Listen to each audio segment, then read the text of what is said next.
With the introduction of the post-study work visa in the United Kingdom, I think it's one of the best times to actually go ahead and plan your education abroad in the United Kingdom. The reason is that you get 2-3 year period essentially where you can just go ahead and look for jobs and work in the United Kingdom. And I think that's a great opportunity because this program was discontinued long back, I believe somewhere around 2016. And now it's back finally for you guys. Now you get treated just like any other person who has access to the European Union. So if you were, for instance, 2 years back, if you had citizenship from a country like France and you were studying in the UK, you would have some privileges and you would have more time to actually work in the UK. Unlike now, in which case basically a French person or an Indian person, no matter their origin, they get basically the same benefits. That opens a lot of doors for you, and I think this is why UK is going to be one of the most important study abroad destinations in the upcoming years. Yet, many students are not able to bag an internship or a job, even with this 2 to 3 year post-study work visa permit. Why is that? We're going to talk about that in this video, but before we begin, make sure to subscribe to this channel and follow us on Instagram where you can get more such updates on a daily basis. Alright guys, let's get right down to it. The first reason that I have for you is that the UK job market is extremely competitive. There are opportunities, but they're certainly not the number of opportunities that you would expect in a country like the United States. On top of that, UK presents an unfamiliar job market essentially where people generally like to hire by networking. So if you're not in a network, that makes your life a little bit harder in terms of finding jobs. There are of course a lot of social and cultural gaps as well that you would find that you have if you first go to the UK. And these are some things that you're gonna have to work on to actually land a job in the United Kingdom. So how do you actually fix this problem? You wanna research the job market as early as possible. In fact, I'd recommend as soon as you start your program, you start researching the job market and start creating connections from day one itself. At the same time, wherever permissible by law, you should still be working internships or side jobs along with your education and try to make sure that they are relevant or pertinent to the field of your study. Do not go for jobs that are essentially just giving you money. I mean, that's great for starters, but at the end of the day, you want something where you can build real contacts and you can work in the field that you would probably want to work in the future as well, right? So if you're studying, for instance, MBA, right? I would expect you to get a job where you can actually try to learn at least to manage people or try to learn things like marketing, customer service, which are kind of the core fundamentals of an MBA degree, right? Second, a lot of students make this mistake and they actually send in improper resumes. Remember, the UK has different resume standards than you would basically have in your head, no matter where you're coming from, as long as you're not a European citizen. Now, in most cases, what you want to do is you want to take care of ATS compliance. ATS essentially is sort of like a software that UK employers use in most cases to filter out the resumes that they don't want to look at. Let's imagine a case over here. Let's say that you are a manager who's looking for a computer scientist. Now, what you do is you post this job maybe on a couple of platforms online. Next, someone like you goes ahead and you find this job opening and you go ahead and start applying.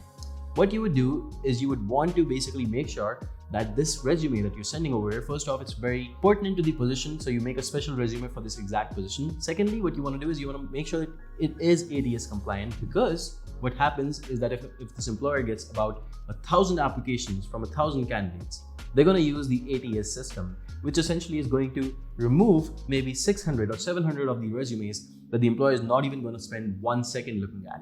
That means that the employer is only going to look at the remaining 200-300 resumes, and that's essentially why you need to make sure that you're following the ATS compliance.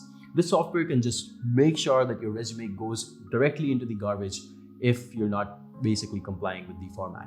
All right, so you make sure that your resume is ATS compliant.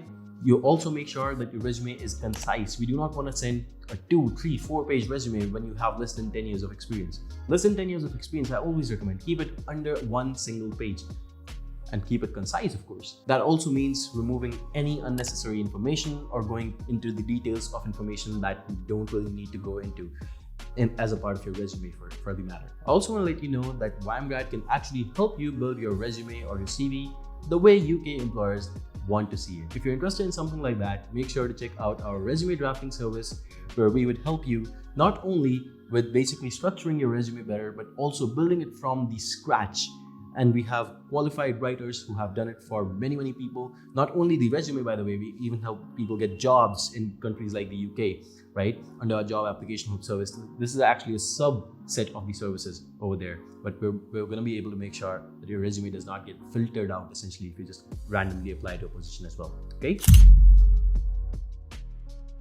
Let's talk about point number 3, bad interview skills. And this is again one of the biggest killers of your application, essentially. If you've reached a point where you are able to sit in front of the employer and interview, I think that's pretty commendable in itself. It was shortlisted by the employer, they liked your application, that's why they invited you in. That means that you are already ahead of many people out there. And when you go into the interview and you do things like this, you don't research the organization, I think that's a very bad way to lose out on a position which you have already worked pretty hard for. Of course, if you're applying to the wrong position, for instance, position that someone with your expertise or experience should not be applying to. Maybe you're applying to a position that's completely different from the field that you're studying in or the field that you have worked in, right?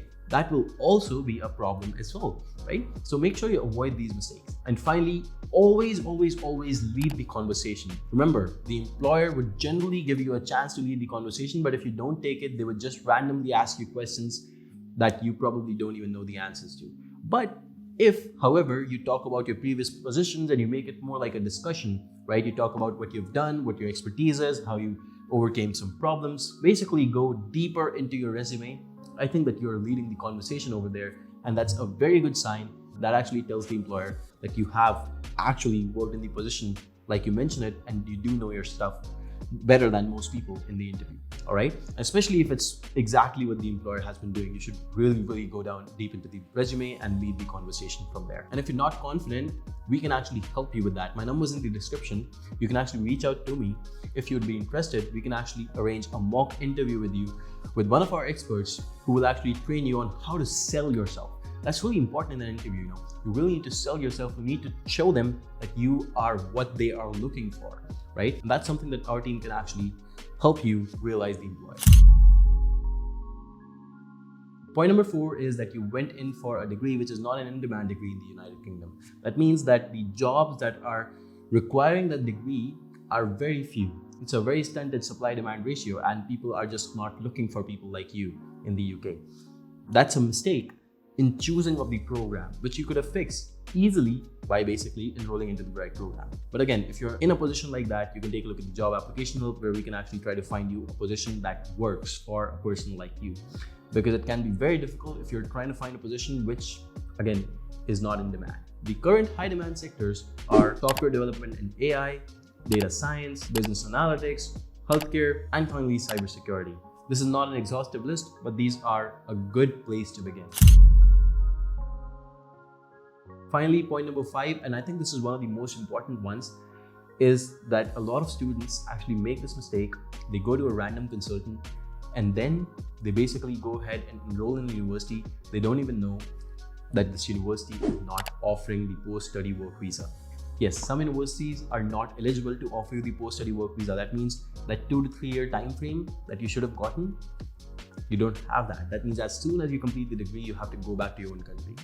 And that's, I think, the biggest scam that's going on in this industry at this point. Many consultants are just sending you towards their tied up universities just to make some revenue out of you. But at the end of the day, do you really think that this is good for the student's future? At the end of the day, you've ruined someone's life almost, because they've spent so much money on this. It's a major investment as far as you know, right?